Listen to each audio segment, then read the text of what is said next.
all for coming to this special occasion.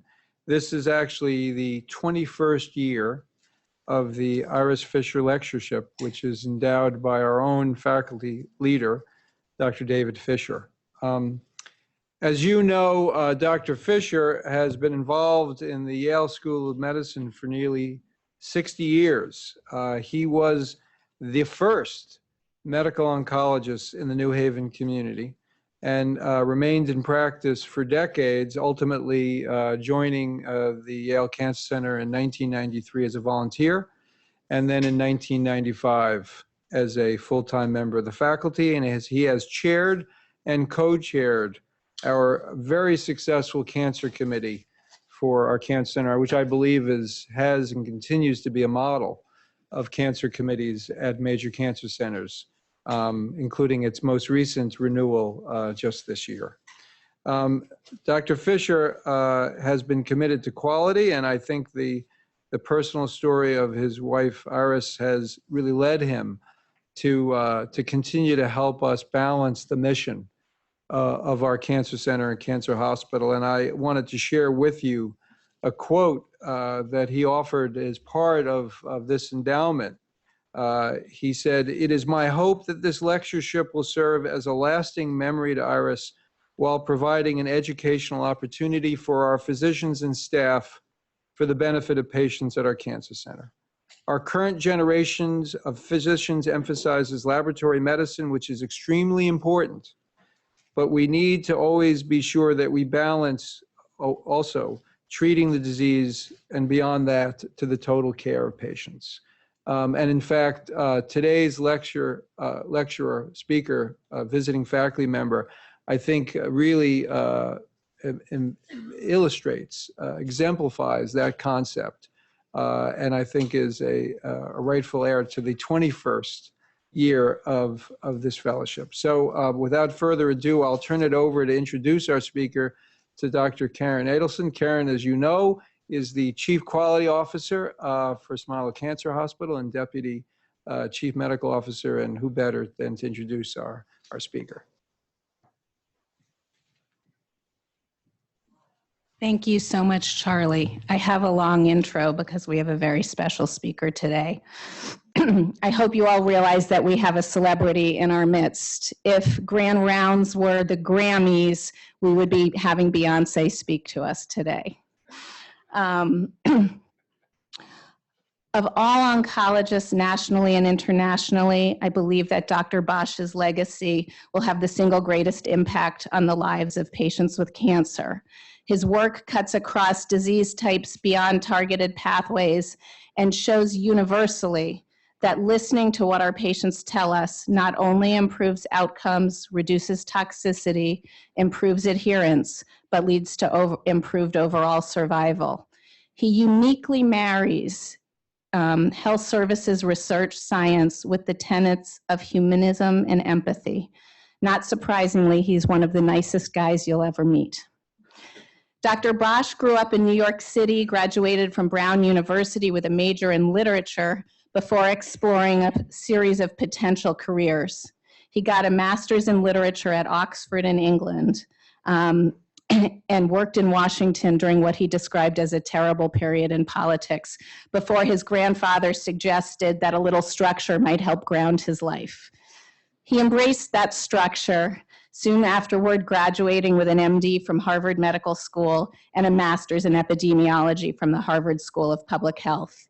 He continued his residency at Mass General, his fellowship in oncology at Memorial Sloan Kettering, where he began to build his reputation and wake the oncology world to the importance of patient-reported outcomes. During this period, we tried to recruit him to Yale, but lost out to the University of North Carolina, where he remains to this day. Apparently, we have his wife to blame.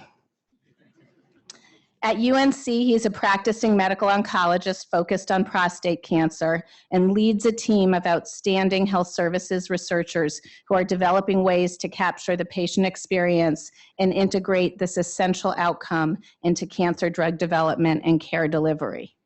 His grant funding, he's widely grant funded from the NIH, NCI, and PCORI.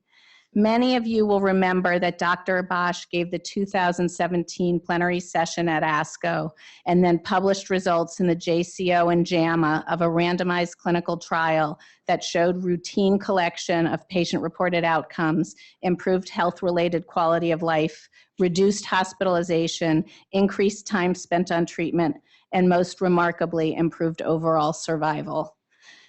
Today, Dr. Basch will tell us about this work. Thank you. We have to get a picture and then we'll let you speak. Sir, Karen? Yes. Oh.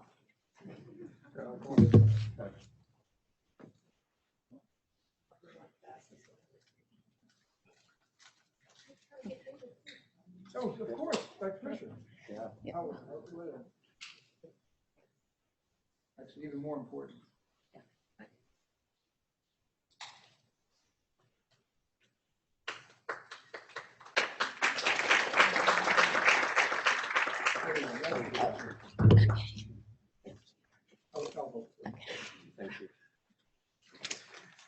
Wow.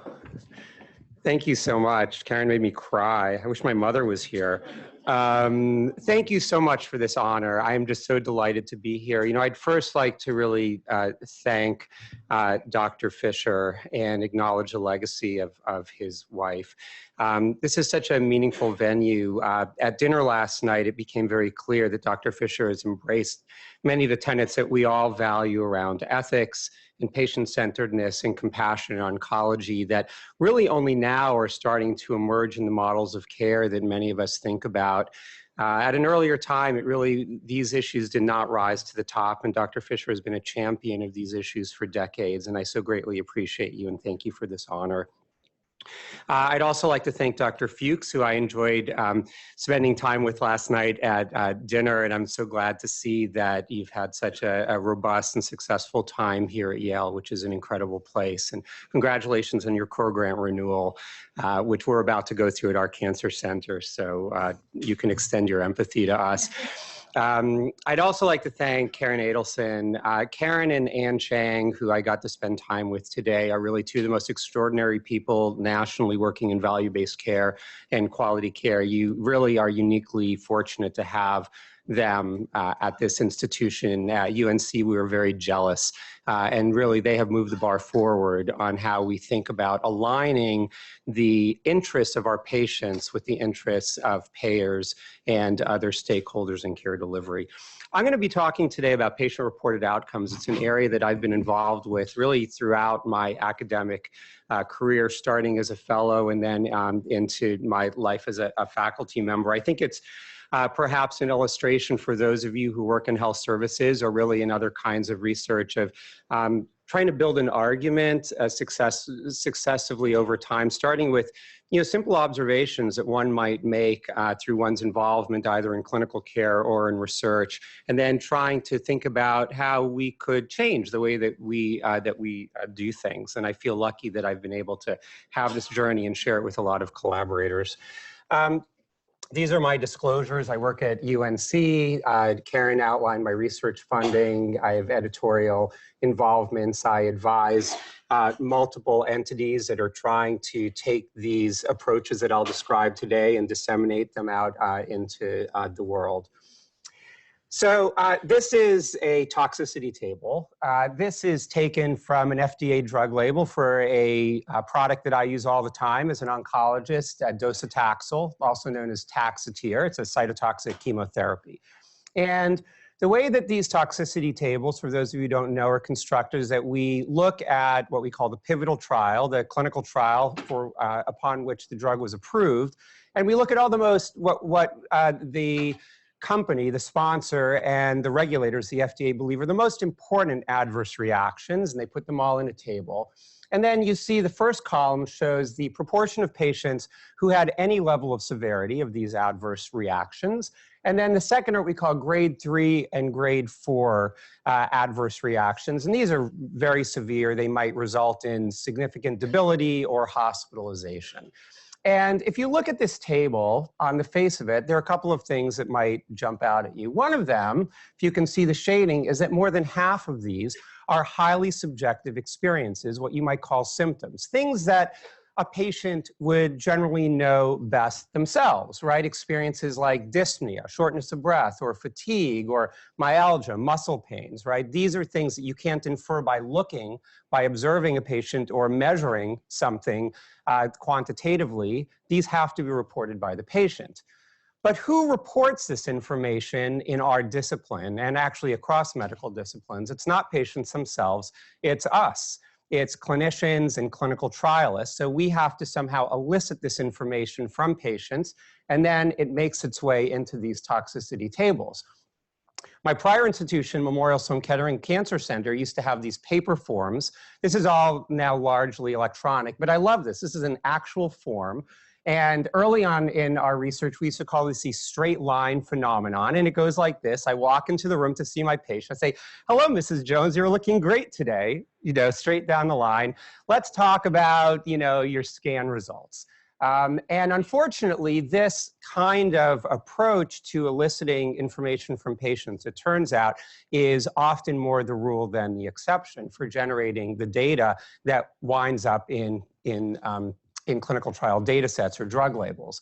So very early in my career, when I would work on early phase clinical trials, some questions kind of posed themselves to me that I became interested in. First, does clinician symptom reporting, as I've described, adequately capture the true patient experience? Does that drug label really reflect the experience of the patients in that trial? So that, I as a clinician now can tell future patients what they might expect. If not, how does this impact clinical trial data? And does this also translate into routine care, right? If I'm not able to adequately assess my patient's symptoms in trials, what about in routine care when it's my job or, our team's job to manage people's symptoms, right? It's a core part of what we do. And are there alternative approaches that could improve our assessments of patients' toxicities and symptoms? Is there a way that we can sort of reinvent how we do this to make it better?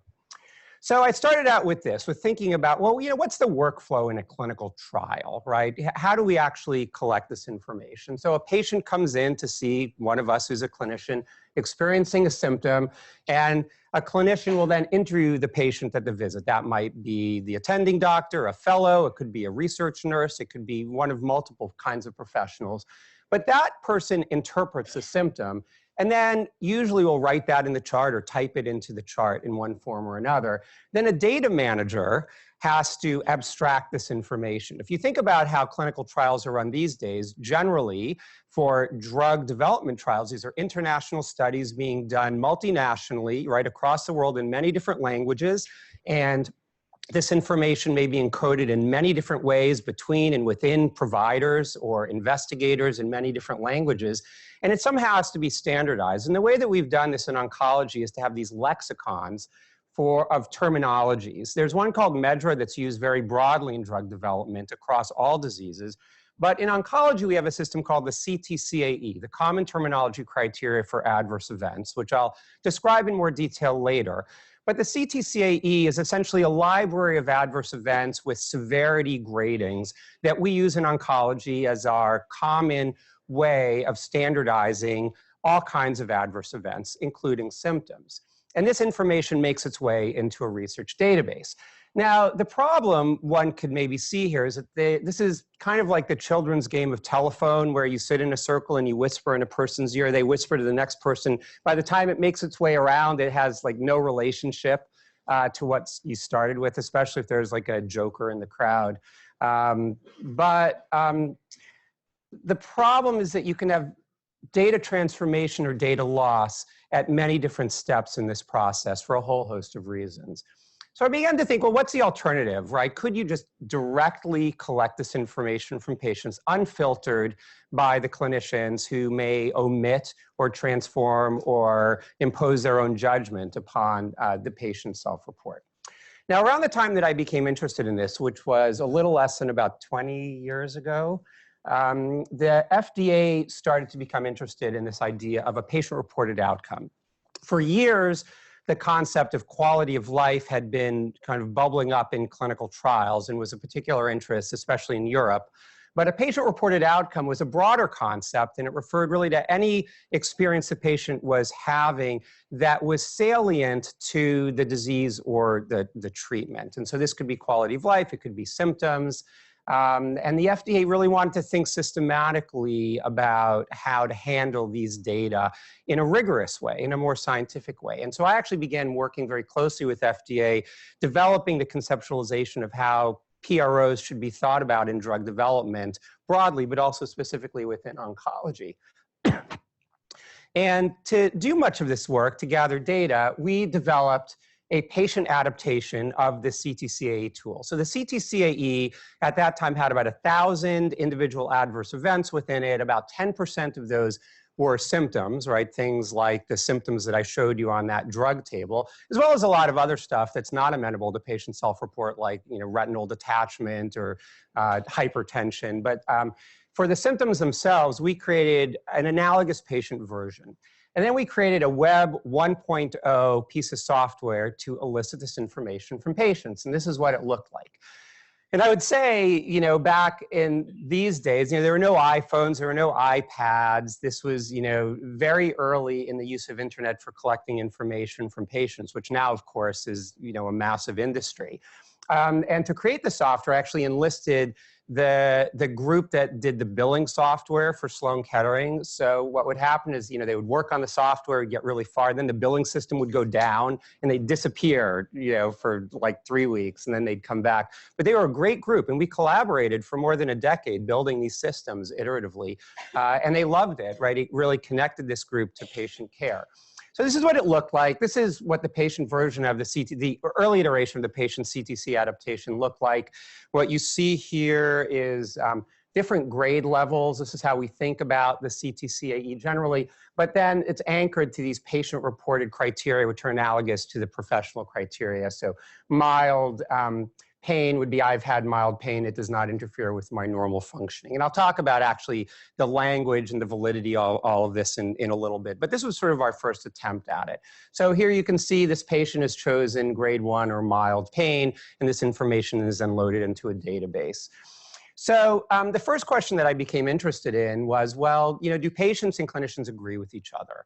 Because if, in fact, you elicit information from patients and from their clinicians, and it turns out that they have perfect agreement, then I would be done. I'd have to move on to some other career or some other research questions, because it would turn out that we as clinicians actually do a pretty good job. But, I delivering the punchline ahead of the data. But what we essentially did in this study was that we looked at 400 patient clinician pairs or dyads, and we had them both answer the same CTCAE items for a host of different symptoms at the same time point. And we actually randomized patients to do it before or after they saw the clinicians, which made no difference. And we simply looked at the agreement between the patients and the clinicians. This is what we found, and I'll walk you through this. So each of these bars represents a distinct symptom or symptomatic adverse event. And the different shaded bars show levels of agreement. So the lightest bar down the middle shows the proportion of patient-clinician pairs for which there was absolute agreement in the grading of that symptom. So here you can see for fatigue, 41% of the time the patients and the clinicians agreed with each other. Over here, you see where the patients graded higher or worse severity by 1 point or by 2 or more points on this restricted 4-point scale. Over here is where the clinicians graded worse severity. And to me, there were a couple of take-homes here. First is that agreement is not really what you would like to see, particularly for highly subjective symptoms. The more observable phenomena like constipation had better agreement, or diarrhea, but the very subjective stuff, not so much. But more to the point, the bars over on this side are thicker than on that side, suggesting that in cases of disagreement, it is more common for the clinicians to downgrade the patients, or in other words, we grade lower than our patients. So I became interested in what the longitudinal impact of this is. And so we did this study where we essentially did the same thing, but we did it for about 4 years of systematically collecting this information all along the way while patients received their care, both from patients and from clinicians, finding the following. So these are cumulative incidence curves. The higher the curve is, the more of the symptom is being reported. And what you can see is across these very common, important, actionable symptoms, you can see that the curves are much higher for the orange, which is patient-reported, than the blue. This delta between the two represents what we are missing if you take the patient report to be the gold standard. And that's both a missed opportunity for adequately representing the patient experience in clinical trials, but also for appreciating what's going on in patients' lives so that we can intervene early and address the problems that our patients are facing, often due to the drugs that we are giving them. So the next question that I became interested in was the reliability of CTCAE symptom reporting. So again, if you think about those successive boxes in that telephone game of information, a question I was interested in is, do I and my colleague grade this information similarly? And so my postdoc at the time, Thomas Atkinson, who's now faculty at Sloan Kettering, did a really, I'd say, elegant natural experiment. And it went like this. Back in those days at Sloan Kettering, a patient would come in before their chemotherapy, and they would see an initial clinician, in the office, one of us. And then they would, go down the hall or downstairs to the chemotherapy suite, where they would then be assessed by a second clinician, another one of us. And we would do the exact same thing, filling out one of those, kinds of toxicity forms. It was a little more formalized in clinical trials. And Dr. Atkinson simply took the two and compared them to each other and looked at the intraclass correlation coefficients, which is how closely they're related to each other. Now, for research grade data, you would want the ICCs to be somewhere in the 0.7, 0.8 range, right? This would be like, for example, if two different radiologists are looking at images that you're using as a primary or secondary outcome in a clinical trial, you would want to have the same reliability if I and my colleague graded the symptomatic toxicities. But unfortunately, you can see these numbers are much lower than that, in some cases as low as 0.48, 0.46. This is not the reliability that we would want to see for clinical trial or research grade data, and yet this information reported by us is being used to populate those tables in clinical trials, so it's not a reliable source of information. I'll show you in a little bit the reliability of patient self-report, which is very high in the 0.9 to 0.95 range.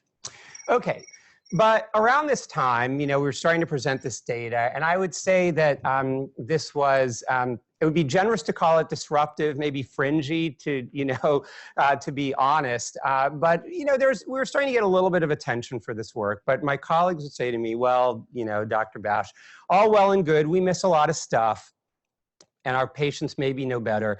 But there's a reason we do it the way that we do it. We do it the way that we do it because we're there, we're able to self-report. Our patients are sick, our patients are busy. They're not going to self-report, right? This has evolved organically for a reason, right? The people report who are actually able to report. You would just have a ton of missing data if the patient self-reported. So I said, all right, fine, let's test that. So we did a whole host of feasibility studies. Ultimately, in the cooperative groups, in the old CALGB, which is now the Alliance that Dr. Fuchs and I and others have been very involved with over the years. And what we did was we attached patient self-reporting electronically to 9 different national clinical trials. And we simply asked the patients to report their own symptomatic adverse events during the trials just to see if people would do it. And what we found was this, that the vast majority of patients would do it. And this, again, although we reported it more recently, we started doing this, more than a decade ago when the technologies were not what they are now. We started with in-clinic reporting. We had to actually create wireless networks with Verizon cards in waiting rooms, and then we migrated it to home reporting. And, these days, the rates are much higher, but this shows successive time points, a proportion of patients that self-reported, and it's pretty high. In fact, this is much higher compliance than we as clinicians have when we have mandated adverse event reporting on clinical trials. This is more recent data. This is from a current Alliance National Cooperative Group trial. This is a rectal cancer trial showing extremely high rates of self-report. This is interesting, actually. The blue shows a proportion of patients at successive time points who are self-reporting, and then the yellow part on top shows the added benefit we get when we have a research associate reach out to the patient if the data are missing to recapture the information. The combination of these two strategies gets you very, very high response rates in the more than 90% range. The last bar, which is less high, showing lower compliance, is a post-visit time point when there's a lot of inconsistency in how people follow up and a lot of people fall through the cracks. So it's kind of an interesting commentary on how workflow plays into all of this. So I also became interested in maybe sharing the PRO data with investigators, right? Because, one thought was, well, you could have independent patient reporting and independent clinician reporting, but what if you shared the patient information with the clinicians? Would that actually have an impact on how we report? Would we actually change our answers? And so we did some fun studies, really interesting studies embedded in phase 2 clinical trials. And it worked like this. We had patients enrolled in phase 2 trials, and we would separate them into 2 groups. So one group would self-report, and nobody would see that information. So we just capture that and stick it in a database. For the other half, they would self-report, and we would show it to the investigators at the time of the visit in real time when the investigators were entering their own adverse event reporting mandated for the clinical trial. We did it using this piece of software. So this is what the investigators saw. So the patients go into the waiting room, the patients fill out this form electronically. In real time, that information from the patients is dumped into this interface, which the investigators see. It shows each adverse event, symptomatic adverse event. It shows the grade that their patient reported, 10 minutes ago. And then the investigator can either agree or disagree with what the patient said. And if they disagree, they can reassign the grade. They can also assign attribution, which is a whole other talk. But this is where the clinicians decide what the cause of that adverse event is. As an aside, patient compliance and investigator compliance using this interface was 100%. Because it was a very highly controlled phase 2 clinical trials. So first I'm going to show you the agreement when we did not show the patient reports to the investigators. It looks just like the first graphic that I showed you in black and white. We see, even though this was a decade later, you can see, fairly low. Looking for performance status, there's 22% agreement between patients and and the investigators, but fairly low, 50% for cough, et cetera. This was from a lung cancer trial. So now I'll show you what happened when we did share with the clinicians. Voila, 93.5% overall agreement. So when we show the patient-reported information to the investigators will use it. Now, we had an alternative hypothesis that, we as a profession maybe are a little bit lazy. We don't really want to disagree. We avoid conflict. We'd say, fine, I'll agree with my patient, no problem. It's not that big a deal. But we debriefed the investigators, and in fact, the investigators in structured questionnaires and interviews stated that they felt that the patient self-report was the most valid source of these data, and that they thought that this was accurate, and that it actually improved the quality of reporting for the clinical trials. So the NCI became interested in what we were doing, and we had a series of meetings together, and out of this, they produced a series of contracts, actually 3 contracts, to create a patient version of the CTCAE, sort of an official version called the Pro CTCAE, which my group was privileged to lead. The initial contracts went until 2015, but actually they then issued a new one under the Moonshot Initiative, which I think Dr. Fuchs was involved with. You were on the Blue Ribbon panel, right? Yeah, so thanks. Because a big contract came out of that to continue work on the Pro CTCAE, which we continue to this day, sort of refining these methods.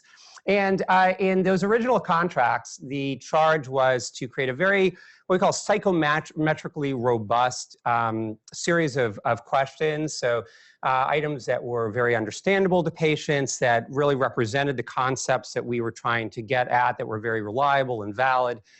They wanted us to create software for administering this and then roll it out in large clinical trials, which we wound up doing both in the cooperative groups and in industry. So it turned out that when we looked at the Pro CTCAE at that time, which is the version used today, there were about 800 items. And we systematically analyzed it and found that just about 10% of the items were amenable to self-report. 78 of the adverse events were really symptoms. We created these new structures for the items, and we split up the CTCAE into what we call different domains.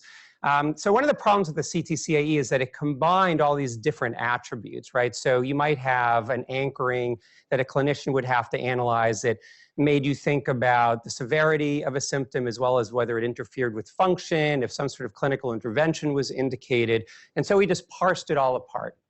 And this is what it looked like. So this is the original. This is the CTCAE that professionals use. This is for oral mucositis, mouth sores. If you look just, for example, at grade 2 is moderate pain, not interfering with oral intake with a modified diet indicated. So you see you've got moderate pain, that's severity, not interfering with oral intake, right? So that's kind of an interference with function. And then, modified diet indicated, that's kind of clinical judgment. It's kind of all moshed in there. It's actually cognitively very difficult to figure out, where a person fits. And when we tried to duplicate this for patients, we'd find there's a lot of lack of mutual exclusivity. And so we broke it apart as follows. So this is mucositis. It has a severity item and an interference item. Some of them also have a frequency item. We asked very simple stems. What was the severity of your mouth or throat sores at their worst? None, mild, moderate, severe, very severe, and sort of a similar stem for interference. And then information from these multiple items is aggregated into a single toxicity score. We did a large national qualitative study with cognitive interviewing where we interviewed many patients from all different backgrounds and cultural groups and strata to make sure that the items transcended different populations and their understandability and meaningfulness. We also worked with linguistic experts to make sure that the items were amenable to adaptation into different languages. We then did a large national validation study looking at the validity, reliability, and sensitivity of these items and found the items performed extremely well. I'm going to give you a quick example of one study. The Pro-CTCAE now has been a part of hundreds of studies internationally, both in industry and the cooperative groups. So it's been very gratifying to see that there has been uptake by investigators. Still not enough. There's still many trials and registries that do not include patient self-report. And I think our hope is over time that this will become more the standard. I'd say we're probably more still on the climbing side of the curve, but I'd say that we have very good penetration, particularly in industry. This is one of the early trials. This was cabozantinib versus mitoxantrone in metastatic castration-resistant prostate cancer. This was sponsored by Exelixis, which was one of the early sponsors to have interest in the tool. The investigators selected 10 adverse events for pro-CTCAE administration. The items were reported by patients every 3 weeks from home between visits using an automated phone system. So the system would call patients and they would push button in their responses to the questions. They would receive a human reminder if the patient did not answer after 72 hours. On average, there was 96% compliance at each time point. I should mention this was a very ill, heavily pretreated population, generally with very advanced end-stage disease, and the majority of patients died during the trial or within months of completing the trial. And nonetheless, there was this level of compliance, showing that patients really are willing and able to self-report on their own experiences, in fact, enthusiastic to do so. So I'm going to show you some results. I'll walk you through this. So this is, again, one of those toxicity tables like I showed you on the first slide. This shows the proportion of patients with high-grade, grade 3 and 4 toxicities with cabozantinib, the experimental treatment, and this is for mitoxantrone, which was the control treatment. And this shows you for each of these symptomatic adverse events, the proportion of patients with grade 3 or 4 toxicity. So you can see here for cabozantinib, 3.3% versus mitoxantrone, 1.8%. This first grouping is all investigator reporting. This is the standard. This is what shows up in drug labels, like the docetaxel label I showed you. Over here is the same thing for patient report, cabozantinib and mitoxantrone. So there are a couple things that are very interesting about this table. First of all, just look at the rates. So, right, 3.3% of investigators reported that their patients had, severe or very severe constipation, whereas 26% of patients self-reported. But the other thing that I think is very striking is look at the statistical significance between these arms here. None of these between-arm differences are statistically significant. But if you look over here, right, 1, 2, 3, 4 of these adverse events are highly statistically significantly different between arms, demonstrating that the patient self-report has tremendous ability to delineate the adverse events between study arms. And it's not just that, everybody's reporting everything. There really is a distinction between what patients are reporting between these two arms. So one could argue that there is greater precision of patient self-report. This is another way that you can use these data. So each of these bars shows a distinct time point. So screening, 3 months, 6 months, 12 months, 18 months during the trial. And this shows the distribution of the severity of scores, in this case for anorexia. So this is grade 1, grade 2, grade 3, grade 4. This is all patient self-report. And what you can see is that there's a difference between cabozantinib and mitoxantrone. Now, if you looked on paper at anorexia reported by the clinicians between arms, you see no difference at all. But if you look at the patient report, you see some really interesting patterns, right? If you look in the mitoxantrone arm, first of all, at baseline, many patients are coming in with anorexia, which we as investigators generally do not capture or characterize. But the other is that anorexia really did improve in the mitoxantrone arm, both in total frequency, but also in the distribution of the severity of scores, whereas in cabozantinib, it really was the same, or if anything got worse. This kind of granularity really gives power to understand what's happening on the ground level over time to a patient population. This is the website at the National Cancer Institute for the Pro-CTCAE. It is free and available for anybody to use in any clinical trial or now in routine care. You can download the questionnaires in English and in multiple other languages. This is the current cancer moonshot that we have looking at methods around how we should be reporting this information, how we should be using it in clinical trials for decision making. I'd say that there's a strong appetite for figuring out particularly how to use PRO data for making decisions in early phase trials around dose. But what about use in routine care? So Karen alluded to this in her introduction. So I'd say parallel to doing this work in clinical trials, we became very interested in the use of PROs in routine clinical care. What would happen if we started collecting this information systematically from our patients in order to inform how we manage them? So what is the reason this might be important? Well, symptoms are common. They interfere with physical functioning and daily activities of our patients. Frequently, they lead to utilization, right? As Karen will tell us from data from the oncology care model that you all participate in, the rates of hospitalization and ER visits for patients receiving systemic cancer treatment are extremely high, and symptoms are a common reason for that utilization. And patients might come in with uncontrolled symptoms, and it might keep us from giving them treatment. And overall, right, symptom management is a part of what we do, right? It is part and parcel of our jobs, as Dr. Fischer pointed out many years ago.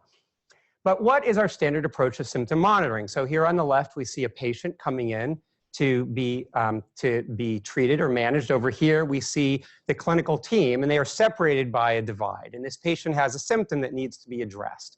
Well, when the patient comes into clinic, there are multiple hurdles that stand in the way of that patient's self-reporting. It's probably the reason for that discrepancy between what the patients report and what we as professionals report. There's limited time, we forget to discuss things, there are other things that we want to talk about. And at home, it's really even worse, right? Many patients are reluctant to call the office. It's not that uncommon that I see a patient, 2 or 3 weeks after treatment, and they come in and, his daughter says, oh, dad was laid up in bed for a week after treatment. And I say, well, why didn't you call me? And, they say, well, we didn't want to bother you, doc. Or they might say, well, we thought that was normal. We thought that everybody should, be in bed debilitated. And it's also just hard to connect, right? Sometimes I try to call my own clinic and I can't get through. So all of these things are barriers to communication. And this results in a reactive approach, right? We wait until things rise to the top. They get really severe and sometimes are out of control and we can't deal with them. And that's what leads to all this downstream utilization of services. So what's the alternative, right? We could use a smart piece of software which could send a reminder to a patient. The patient would self-report. It would send an alert automatically to the team or to the navigator, letting them know that, you know, Mrs. Smith is at home with, you know, grade 3 nausea after her chemotherapy. You can generate longitudinal reports to see the trajectory of symptoms. You can aggregate all of this information across your population. And this really has a sort of paradoxical effect for technology of bringing us closer together with our patients, right? We think of technology as a wall between us and our patients, right? Think of the EHR, but in this case, actually, it enhances communication and makes us feel more connected in real time when our patients would otherwise be out of sight and out of mind. And I call this more of a proactive approach, right? We're on top of things. We're catching things early before they become a downstream problem. And in fact, there, you know, has been research looking at quality of life tools, finding that clinicians, you know, as I alluded to from our research, others have done this as well, finding we as clinicians are blissfully oblivious to about half of our patients' symptoms, that systematic symptom monitoring closes this gap, as I showed you with the phase 2 trial. Patients are willing and able to self-report, and clinicians trust this information. So why not, right? Why not do it? So we took that same, you know, old-fashioned piece of software and we adapted it for use in the real world, right, in routine care. And, you know, here our patient from before reported grade 1 pain, but now that patient has also reported grade 3 dyspnea. So what do we do with that? We trigger an alert. So this is an actual email alert from 2000. This one's from 2010. We started doing this as early as 2003, I think, 2002 or 3. And this was again, our old school system that would, you know, ping, in this case, the clinical nurse saying, hey, you know, this patient has, what does this patient have? Grade 3 dyspnea. It's worsened since, you know, the prior time. And this is, you know, this is what happened. And now you can see the full report. This was our version 1.0 report. It was tabular rather than graphic. You know, you could see when patients got their chemotherapy and the longitudinal trajectory of symptoms using the CTCAE grades. We wanted to see if clinicians would use this. And in fact, we found that the patients would use it. This shows patient feasibility in the real world. It's less than in clinical trials, but about 75% of the time, even over a 2 to 3 year period, patients will continuously self-report. We've now gotten that up to about 92% in our current trials.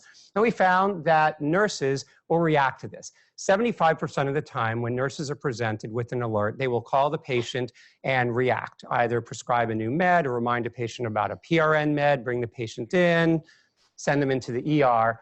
And we found that patients endorsed using the system very highly in routine care. Right? You can see almost every category in the 90th percentile for ease of use and usefulness and value. And this is actually physicians and nurses. This was originally in 27 patients. We've now duplicated the survey in about 200 nurses and oncologists around the US in community practices and found almost identical feedback, which is a high level of endorsement. The clinicians feel burdened by the information, but they wouldn't want to do without it. It's like your pager. You hate when it goes off, but you wouldn't not want to have it. So I became interested in the impact that self-reporting might have on clinical outcomes. And so we designed a randomized controlled trial. This is a study that Karen alluded to, in which we took patients receiving chemotherapy for a host of solid tumor malignancies. And we randomly assigned them either to patient-reported outcomes or standard care, the thing that we always do. So in the intervention PRO arm, patients self-reported 12 common and interfering symptoms. They reported either prior to visits or at the visits. We had kiosks, but they could self-report from home. We asked them to self-report weekly. They got email reminders to self-report, and we sent those alerts that I showed you to the clinical nurses and generated those reports for their oncologists, which we taped on the door of the visit rooms before the oncologist walked in so that we could get it into their workflow. So we looked at a host of outcomes, which I'll describe. There were 766 patients enrolled between June 2007 and January 2011. And we conducted our final overall survival analysis in 2016 with a median follow-up of 7 years after 2/3 of the population had passed away. This is what the population looked like. It's fairly representative, particularly of cancer populations at academic centers, but it's fairly representative. And interestingly, a good proportion of the patients had high school or less education. So first we looked at quality of life, and what we found was that at 6 months, compared to baseline, compared to standard care, 31% more patients in the PRO arm, the self-reporting arm, experienced quality of life benefits. And this is shown here. There were 16% more patients who had improved quality of life, and there were 15% fewer patients who had worsened quality of life. We then looked at emergency utilization, and we found that compared to standard care, 7% fewer patients in the self-reporting arm visited the emergency room with durable effects throughout the study.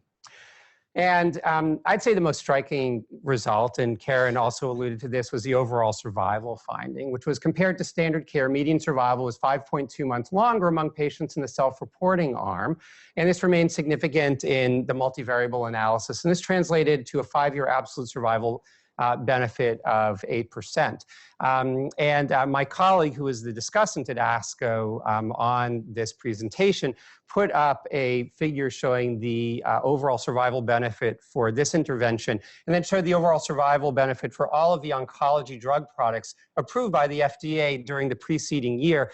And the survival benefit for this intervention was greater than all but one of those drugs. But as she pointed out, this is probably less toxic than those other interventions.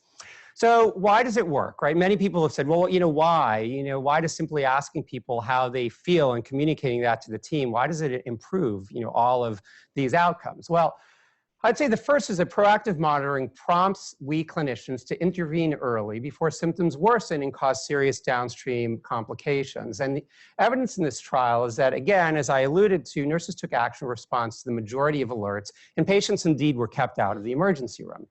Second, symptom control enables patients to stay more functional, which is known to be associated with better survival. And in this trial, compared to standard care, self-reporting was associated with better physical functioning and better self-care. And finally, symptom monitoring enables control of chemotherapy side effects, enabling more intensive and longer duration of cancer treatment. And of course, the industry sponsors were very interested in this finding, which is that compared to standard care, patients who self-reported were able to receive chemotherapy 2 months longer on average, right? If you manage people's symptoms better, they can tolerate treatment for longer, they remain functional for longer. And so, this aligns really the interests of multiple stakeholders.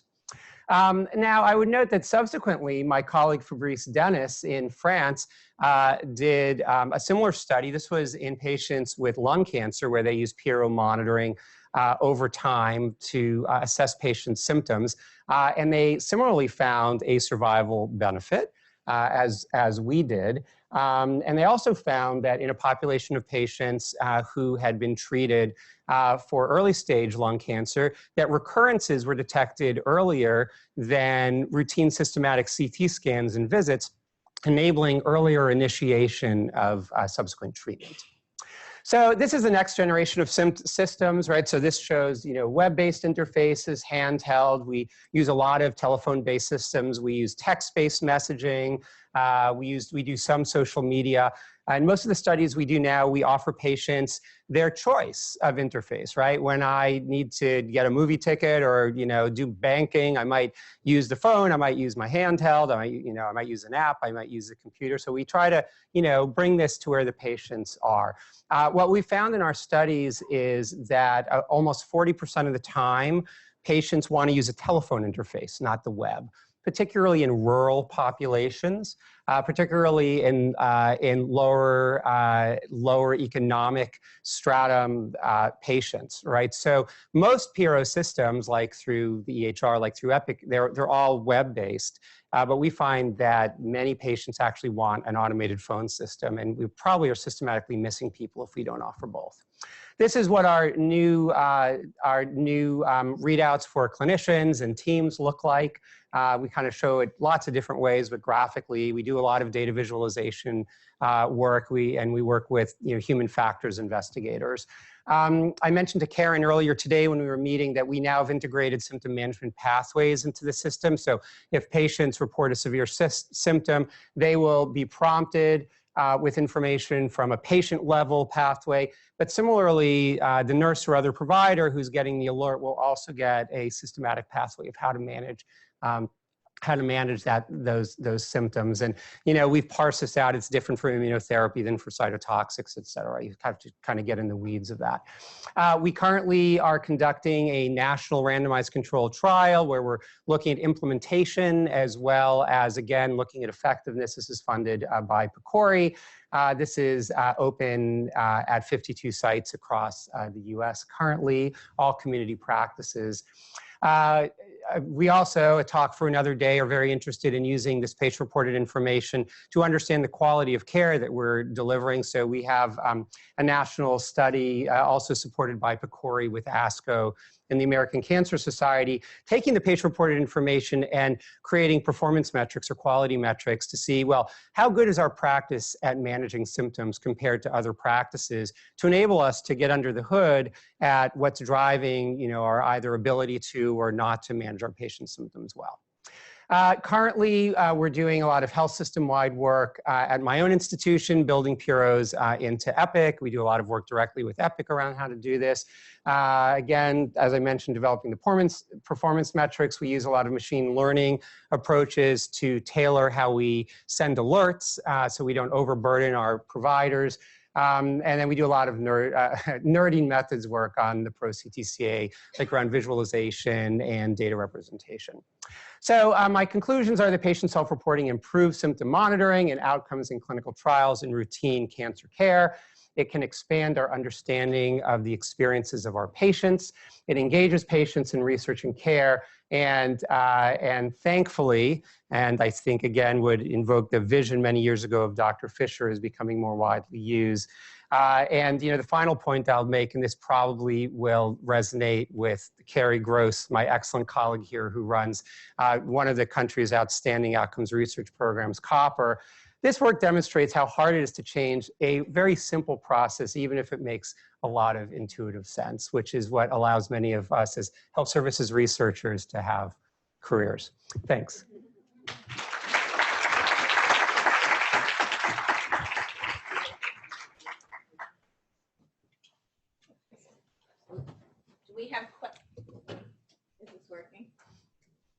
We have questions for Ethan. Okay. Thank you for sharing your work with us. There's a trial that shows that if you link medical oncologists and patients with palliative care doctors, that patients live longer. You didn't mention palliative care in your talk. Yeah. And is medical oncology going through an identity crisis? And what do you think about what the role is of medical oncologists and palliative care docs interfacing with this kind of information? Yeah, it's such a great question. I totally agree. I mean, there's only so much you can squeeze into, you know, a talk. So, you know, I think that this dovetails perfectly. I think you allude to, you know, Jennifer Temmel's sort of seminal study that showed survival benefits with early palliative care and lung cancer. You know, I think it's very similar. You know, I think that in palliative care, there's a lot of elicitation of symptoms as well as patient preferences that engages patients in a similar way. You know, I think one could ask a question if these approaches are duplicative or additive. You know, what I would say is, I don't know that oncology or hematology oncology has an identity crisis, but I think there has to be a recognition that what we do is inherently interdisciplinary or multidisciplinary. We all work with pharmacists, we work with navigators, right? We work with social workers. You know, we can't do it all. And in fact, in the work that we do, the physicians play almost no role until the very end of that sort of information flow. It's almost entirely nurses and navigators, sometimes lay navigators, that process this information and connect with patients. Probably the same will happen with palliative care. I do think that we have a problem in delineating the roles, right? And at many institutions, there are different iterations of what palliative care services and oncologists do. And I would also say that there are not enough palliative care physicians to meet the need that I represent here, right? So it has to be a broadened workforce. So, you know, it's a work in progress. I think it's all sort of congealing. Probably the National Academy of Medicine will tell us how it should all be put together. Yeah. Great, thank you. A comment and then a question. So most of your findings were from clinical trials, yet we know that patients not enrolled in clinical trials have even worse outcomes. So I imagine if this was part of standard of care, your results on mortality would be even more significant. So my question is this yet a part of standard of care at UNC or other cancer centers, cancer hospitals? So the last study I showed was actually in routine care. I should have clarified that, right? So all of those were routine care patients who were randomly assigned to PROs or not. And that's what rendered a survival benefit, suggesting that in routine care, right, you drive down ER visits, you improve quality of life, you lengthen time on chemo, right, chemotherapy, and you improve survival. So, you know, we are now duplicating that in a large national study. And there are actually several other studies that I and others are involved with, trying to duplicate that. However, implementation is a huge challenge, right? This is not a drug. There's not an industry sponsor paying to train all of us how to use the CAR-T of, the cart of PROs, right? There's not a financial model for this, right? So it so happens that Medicare has hinted that in their next oncology alternative payment model that they will create a financial incentive for practices to integrate PROs. And that's probably a path to this happening. To your question, there are many places doing this. It's a scrum currently, it's very early, but there are many large academic medical centers doing this. So if you're interested, I would be glad to tell you about our experience at UNC or other places as well. So University of Rochester is probably the farthest along doing this within Epic. We've been doing it standalone, but we're now rolling it out within Epic. But actually Dana-Farber is doing this as well now. Anne has a question, and I want to ask you a very cynical question, and then we'll give this to Anne. If I was trying to bring my drug to market, if I think about your cabozantinib study, I would absolutely prefer the clinician-reported outcomes to the patient-reported outcomes. Totally, and I'm wondering if you are hitting up against that and trying to integrate these into trials. Yeah, not really. Actually, the biggest point of resistance is that the culture of investigators and sponsors is just, very focused around other outcomes, or like, this is an afterthought. What is driving this is actually the FDA and the EMA. So the regulatory authorities are clearly messaging that this is now becoming an expected part of drug development. And, sponsors like all of us, we're all opportunists. We do what we have to do, and so I think that's one of the reasons. I think there were sort of the very progressive early adopters, but now every major sponsor is starting to build this into their programs. You're correct, but I think that sponsors feel that, well, we at least want to be ahead of the curve, understanding how this all works, right? It's like payment models. You want to be early so that you understand how it works. I think the other piece I didn't show here is that we have a more recent iteration, which is that we collect baseline symptomatology and subtract that from what emerges during a trial, and it actually drives down the rate substantially because our patients are so symptomatic at baseline. And the sponsors have liked that. Yeah. Melinda, we're doing a lot of that work, and Smilo Cairn is leading that, and we're part of one of your sites for your trial as well. My question is going back to just the very fundamental one that you started with. I mean, nobody would presume to tell a diner at a restaurant that by watching that person dine that I could tell you how they're experiencing their meal.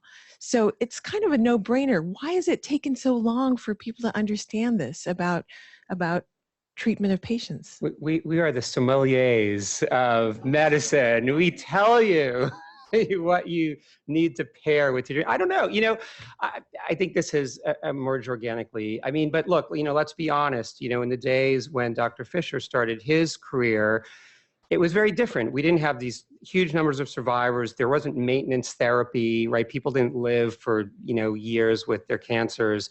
People were really sick. And of course they were symptomatic, but people were vomiting, they had uncontrolled diarrhea. So yeah, I just think it was an earlier time. So, I think that what we have today emerged out of that. And now it's really for us to turn it back, on itself. The other thing is culture dies hard. It really, that last statement I made, it's really true. It's very hard to change things once, they're out, right? It's like growth factors, right? It's like, you really have to create positive and negative incentives to get people to stop using growth factors, and I think it's the same here, to change how people do things is tough. I think the final piece is that this adds work, and that costs money. And if you are working with a fixed workforce and now adding all this information, you run the risk of burdening people. So, that means that leadership has to see the value of this and alter workforce and workflow in order to accommodate this, because it ultimately delivers value. I'd say the final thing is that in a fee-for-service model, there's less of an incentive to do this, except for the longer chemotherapy, but, driving down hospitalization and ERs is, but anyway. So Yeah. I want to thank Ethan. We are at time, but he will be up here if you want to catch him after. Thank you.